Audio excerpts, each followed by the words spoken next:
Bonjour à tous.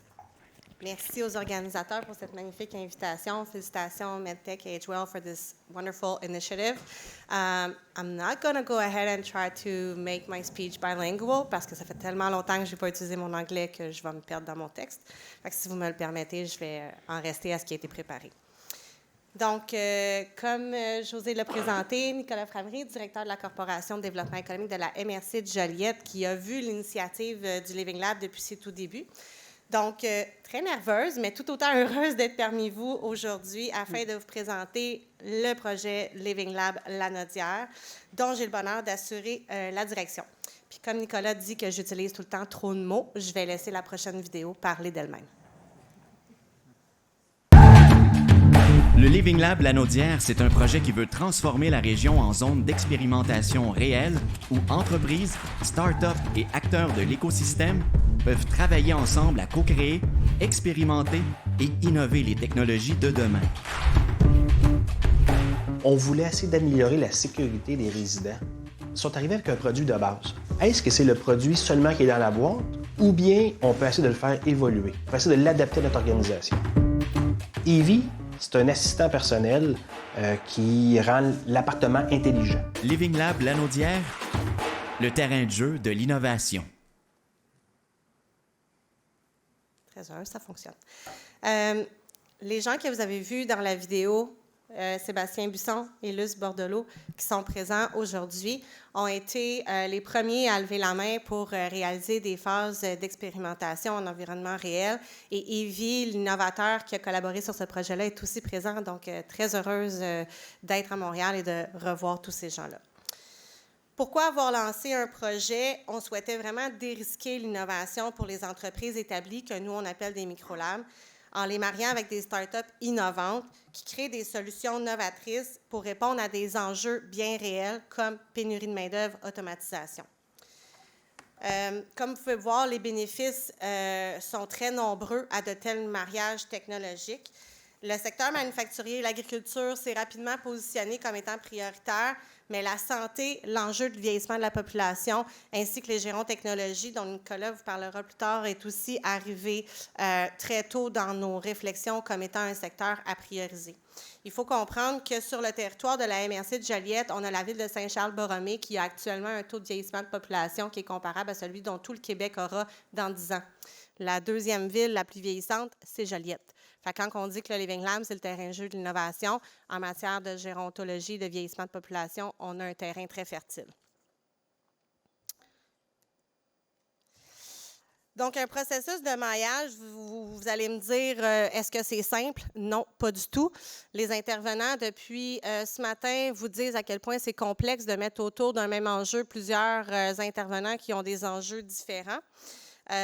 Ça comporte plusieurs étapes. Ça va de l'exploration des besoins jusqu'à la mesure des impacts. Et notre valeur prend toute son importance dans la capacité que notre équipe a d'accompagner ces différents intervenants-là à se concentrer justement sur un même enjeu, toujours en ayant un but commun malgré des agendas qui sont parfois différents. Un innovateur ne parle pas le même langage qu'une entreprise établie et vice-versa. Comment on fait pour arrimer le discours entre ces deux parties? On est là pour ça. Donc, si un maillage, c'est à la base un microlab et un innovateur, à ça va souvent s'ajouter un chercheur, un autre innovateur, un milieu municipal, une organisation, une institution, Alouette. Vous comprendrez donc que ce n'est pas toujours évident de ramener les humains au cœur de cet objectif-là. Et nous, notre accompagnement s'effectue toujours dans une formule gagnante-gagnante. Donc, le milieu de test en retire autant que l'innovateur, et ainsi de suite.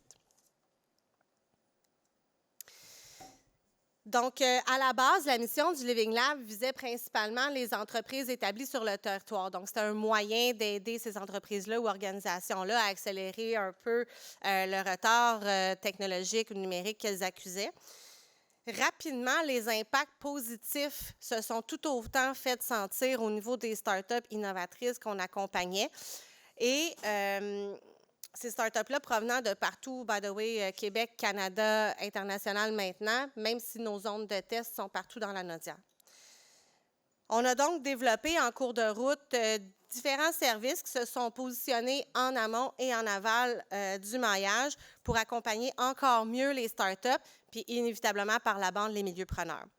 Donc, dans l'écosystème d'incubation et d'accélération, les organisations soutiennent déjà les startups au cours des différentes phases de développement. Nous, on intervient en mode excubation. Donc, le but de nos services, c'est que la startup puisse rapidement passer d'un test à une vente. En plaçant toujours l'usager final au cœur du processus, ça a été souligné comme étant un enjeu. Comment on implique des personnes âgées dans la réflexion? Bien, dans une étape de validation, par exemple, nous, on le fait régulièrement. Depuis la naissance du Living Lab vers la fin de 2019, c'est tout près d'une soixantaine de maillages qui ont été complétés ou qui sont en voie de l'être. Les tests, comme je le disais, ont été réalisés partout sur le territoire de la Lanaudière, même si les startups, elles, peuvent venir de partout. Notre accompagnement est personnalisé à chaque projet. Il n'y a pas un maillage qui est pareil, mais on peut dire que ça nécessite en moyenne une trentaine d'heures d'accompagnement. Tantôt, on parlait de l'enjeu, justement, de s'assurer que le discours est cohérent pour chacune des parties. Ces heures-là sont souvent passées en amont du projet de maillage, soit de mettre la base sur les objectifs, les tenants et aboutissants, les implications de chacun et arrimer les attentes. De ces 60 maillages-là, c'est 80% d'entre eux qui se sont conclus par l'acquisition de la solution testée par le milieu preneur. L'histoire qu'on a vue tantôt entre Evie et Sébastien Buisson des habitations Bordelot en est un exemple. Un de ces projets a même représenté un investissement dans la communauté de près de 600 000 $. Je tiens juste à dire que les maillages technologiques ou humains qu'on réalise entre les organisations et les startups se font à 90 % sans financement.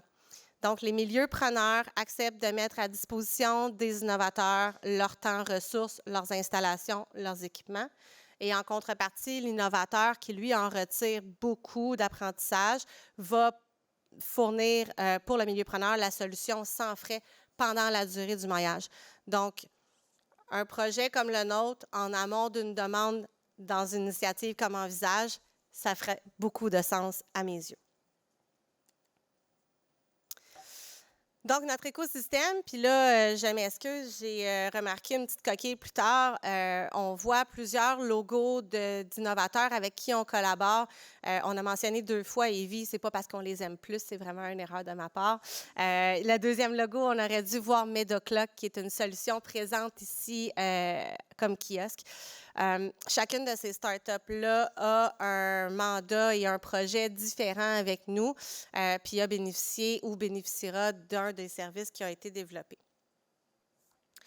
Avant de céder la parole à Nicolas qui va vous parler de tous les fondements de qu'est-ce qui nous amène à être ici aujourd'hui, je suis vraiment heureuse d'avoir entendu les mots inspiration par Alex, d'avoir entendu des histoires personnelles par les différents intervenants. Tu sais, j'ai accompagné des parents en fin de vie dans un système public de maintien à domicile jusqu'à un hébergement final. Les enjeux sont nombreux, mais je me réjouis de voir que les innovations qui se développent de plus en plus partent d'une intention et d'une histoire vécue.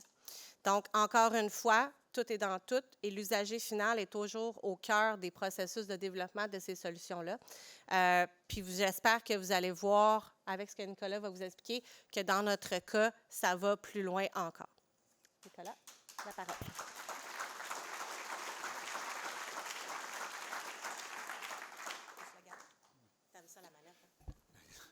Bonjour tout le monde. Je vais vous faire un peu d'histoire parce que quand on nous a demandé qu'est-ce qui fait que ça fonctionne chez vous, à être dedans quotidiennement, ça devient difficile des fois de prendre un pas de recul. Puis en même temps, c'est difficile de dire pourquoi ça fonctionne chez nous, puis qu'est-ce qu'on fait de différent. Fait que faut savoir qu'en 2009, notre MRC, Geneviève l'a mentionné, on a un noyau urbain qui, pour certaines raisons, est plus vieux qu'ailleurs. On a la chance d'avoir l'hôpital dans notre centre-ville et une multitude de services en lien avec la santé qui se sont développés. On est aussi un pôle commercial important pour le nord de notre région, ce qui fait que ça a amené les personnes vieillissantes à quitter les communautés rurales alentours pour venir se rapprocher des services. Et la croissance démographique de notre territoire a été quand même relativement dopée par la croissance des résidences pour personnes autonomes, etc., là, qui se sont construites dans les dernières années. Et donc, dès 2009, notre MRC a commencé dans une démarche de laboratoire vivant, en fait. Elle a consulté l'ensemble de ces municipalités pour savoir comment nos municipalités pouvaient tout simplement maintenir le plus longtemps possible leurs citoyens vieillissants dans leur communauté. Et ça a lancé une démarche qui s'appelait « Vieillir en demeurant dans sa communauté ». C'est plus d'une dizaine de municipalités qui ont participé. Il y avait le CIS, il y avait des élus, il y avait des citoyens. Fait que cette notion chez nous de concertation et pas propre au Living Lab, elle a déjà été amorcée déjà depuis une dizaine d'années. Et ce service-là a initié des projets qui sont toujours actuellement en cours, comme transport en milieu rural, infirmières en milieu rural, qui sont des projets qui continuent à vivre. En 2015, moi, ma job, c'est d'être un développeur économique. Et quand on est au Québec, finalement, quand on se compare, on a toutes des rivières, on a toutes des espaces verts, on a tous des forêts. Fait que quand on souhaite attirer des investissements, on a fait une réflexion à savoir, nous, dans quoi on est bon, qu'est-ce qui peut nous distinguer par rapport aux autres. Geneviève l'a mentionné tout à l'heure, il y a 3 pôles de services manufacturiers ou santé dans lesquels on se démarque. Et notre développement économique, on essaye de le faire d'une manière structurée et en lien avec ces axes-là le plus possible. En 2017, ma présidente de l'époque me dit « Nicolas, on était dans toute l'effervescence des incubateurs, accélérateurs d'entreprises, zones de coworking, puis on souhaitait également se positionner là-dessus pour éviter de perdre nos jeunes entreprises qui avaient une propension assez facile à s'en aller vers Montréal, en se disant qu'est-ce qu'on peut faire de distinctif qui nous ressemble et qui va aider aussi nos entreprises à accélérer leur transition technologique. » Et de toute cette réflexion-là qu'on a faite avec Arch Innovation est né notre Living Lab. Fait que dans le fond, vous l'avez compris, la job de Geneviève et de notre équipe, c'est de faire des maillages. Nous, on s'est dit qu'à force de bombarder nos entreprises et notre écosystème d'innovation start-up, on va les sensibiliser au fait que c'est peut-être pas si complexe que ça et peut-être que ça va les amener à les intégrer plus rapidement au sein de leur entreprise, tout simplement. Fait que là, on a passé à peu près 10 ans. On part le Living Lab à la fin 2019. 3 mois plus tard, la COVID arrive. On a quand même décidé de poursuivre l'aventure. Et vous l'avez vu dans le vidéo, notre premier utilisateur, c'est Sébastien, qu'on s'est croisé dans un événement à l'époque où on pouvait y aller, pas de masque en fait, il n'y avait pas encore... parle jajasse, puis on dit à Sébastien, nous, on pense avoir une bonne idée, c'est un Living Lab, un laboratoire vivant, mais en même temps, on aimerait ça tester si ce qu'on pense être intelligent fait du sens pour toi. Et c'est le premier maillage qu'on réalise avec Evie à l'époque, qui nous permet de voir qu'il y a un potentiel. Et Sébastien étant un petit peu plus vite que les autres et surtout très déjà porté vers l'innovation technologique, aujourd'hui, je pense qu'on en a 6 ou 7 là, qui sont chez vous et qui sont en mode intégration, et ça fait des petits. Fait que ça, c'est un petit peu ça, 2019-2020, où on en est avec le laboratoire vivant. Sébastien m'interpelle un jour au coin d'une table en me disant « Nicolas, le Living Lab, c'est bien, tester des startups, c'est bien aussi, mais on peut-tu aller plus loin? » Puis là, je le regarde avec des yeux ronds en disant « Oui, c'est quoi que tu souhaites? » Il dit « Moi, j'aimerais ça qu'on ait un centre d'innovation chez nous, dans notre MRC. Je ne sais pas par où partir en termes... Comment on part ça? Puis qu'est-ce qu'on fait? » Fait que rapidement, autour de Sébastien, on vient greffer d'autres propriétaires de résidences pour personnes âgées. Puis là, on se dit un centre d'innovation, ça prend des chercheurs, fait qu'on ramène des universités autour de la table, puis là, on ramène des élus, puis là, on se dit, si c'est en santé, ça prend le 6, fait qu'on ramène le 6. Et on finit par être une trentaine autour d'une table en disant, qu'est-ce qu'on fait, par où on va? Et on décide de travailler avec Innovitech, qui est dans la salle, pour nous dire, encore une fois, si on veut un centre de recherche en innovation, en gérontechnologie, Est-ce qu'on a un terrain qui est fertile pour le faire? Qu'est-ce qui nous manque? Qu'est-ce que ça prend? C'est quoi la track à choisir? Et donc là encore, on se fait accompagner pour voir un petit peu qu'est-ce qu'on a déjà, qu'est-ce qui manque, qu'est-ce qu'il faut faire, avec qui il faut travailler. Et de cette démarche-là vers un centre de recherche gérontechnologique, ça nous amène à faire pas moins de 4 ou 5 dépôts de projets auprès des fonds de recherche du Québec, auprès du MEI. Je vois également qu'il y a une faute auprès de la Fondation philanthropique de Lanaudière, pour finalement aboutir en juin 2022 avec l'acceptation d'un projet en collaboration avec l'UQTR pour partir un laboratoire vivant en vieillissement en région, qu'on est en train de déployer là, pour les trois prochaines années. Fait que là, on est en train de poser des jalons petit à petit pour faire notre marque au niveau de la gérontechnologie. Puis je vous dirais que notre objectif est tout le temps de ne pas se perdre parce que, puis là je vais vous le mentionner tantôt, on est une trentaine, l'écosystème il est très riche. On a beau être à Joliette, là, juste quand on veut parler de la problématique du vieillissement, j'ai 15 organisations différentes, des ministères, tout le monde est je vous dirais interpellé par cette problématique qui est de plus en plus croissante. Cela dit, il faut arriver à rester focus et à s'assurer que les solutions qui sont développées sont au bénéfice des gens qui vont les utiliser ultimement, c'est-à-dire la population. Fait que là, on continue à travailler pour déployer notre Living Lab en vieillissement, mais également pour continuer à jeter les bases d'un centre en gérontechnologie. Fait que ça, c'est la partie qui semble la plus facile à dire. Dans le quotidien, finalement, quand on a à faire avancer un tel projet, on n'est pas seul. Puis, j'ai l'heureux bonheur d'être devant vous aujourd'hui, mais tout ce qu'on fait, c'est grâce à un ensemble de partenaires. On parle des utilisateurs, on parle des universités, des institutions de centres de recherche, on parle d'organismes de développement économique, de ministères, on parle d'incubateurs et d'accélérateurs. J'ai croisé des gens du Centec, tantôt j'ai vu Ange Québec également qui sont là. Bref, on a un ensemble d'écosystèmes, on a Inédit qui est un centre de recherche chez nous. J'en oublie probablement, mais il y a beaucoup de gens qu'on consulte, qu'on concerte pour travailler avec nous. Nos municipalités, des paliers de gouvernement, ça aussi c'est important. Des entreprises, parce que si Sébastien n'avait pas été à l'amorce de tout ça, on ne serait pas ici avec vous aujourd'hui. Et le Living Lab, puis nous, notre force, mon ancienne présidente disait, Nick, vous avez une capacité à connect the dot. Vous avez cette capacité à faire travailler les gens ensemble et à tout simplement faire que tous ces gens-là, quelle que soit leur mission, soient capables de parler avec un langage commun puis une vision commune. Fait que notre job à nous, c'est pas d'être des experts en gérontech. Notre job à nous, c'est de mettre tout ce monde-là ensemble autour d'une table, puis qu'on arrive à trouver un alignement commun par rapport à une problématique. Fait que là, José me disait, Nick, c'est quoi vos facteurs clés de succès? Et là, je vais y aller dans le sens non horaire. La première, c'est de connaître vos forces en tant que territoire. Puis dans notre cas, ce travail-là avait déjà été fait en amont pour savoir si on veut s'aligner sur le Gérontech, ça partait quand même d'une problématique qui était très présente chez nous. Fait qu'il y a de la réflexion de fond, ça paraît simple, mais on a fait un travail quand même de réflexion relativement poussé. La deuxième clé de succès, c'est d'être curieux, de faire du bruit, puis d'aller vers les autres.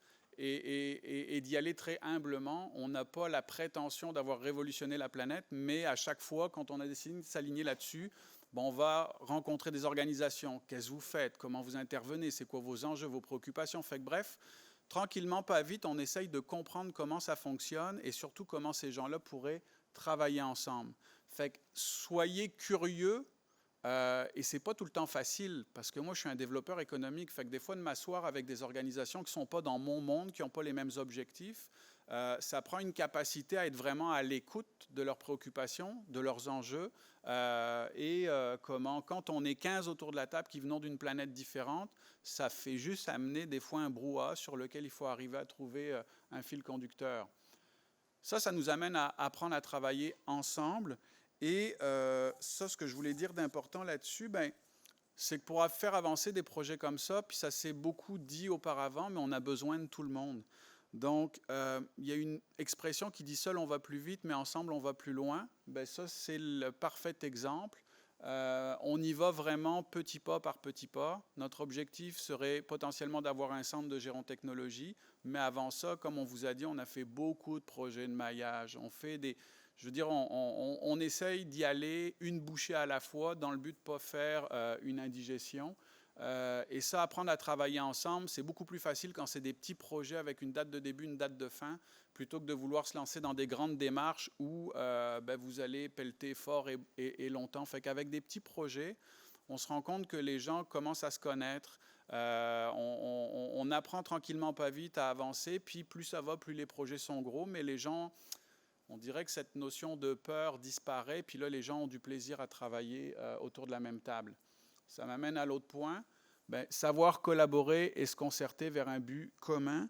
Le danger de ça, c'est qu'on peut faire longtemps de la concertation, puis ressortir de la réunion, puis se dire, OK, on a beaucoup parlé, mais c'est quoi le next step?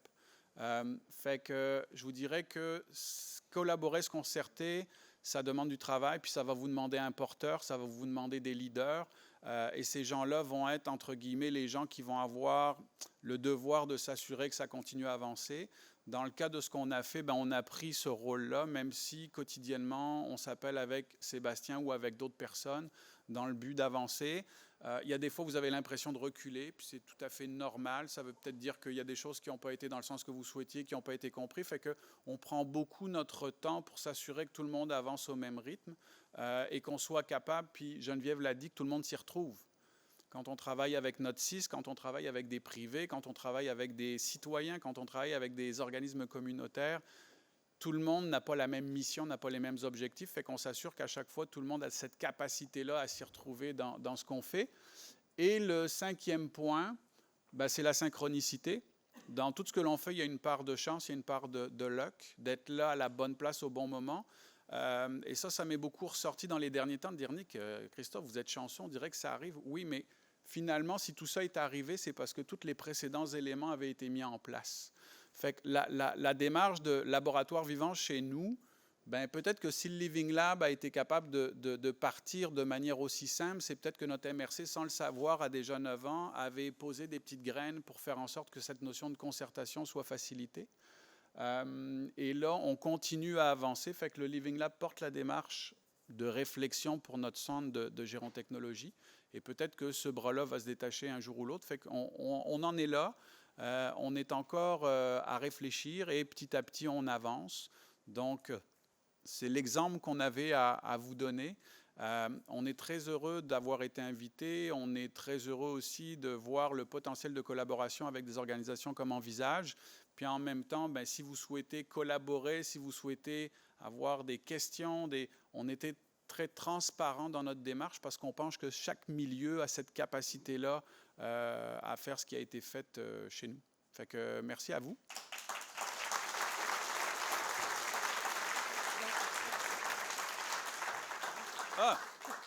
Excusez-moi, on m'a dit qu'il y avait une dernière slide. C'est la petite équipe qui s'occupe de faire l'émaillage. L'équipe grandit.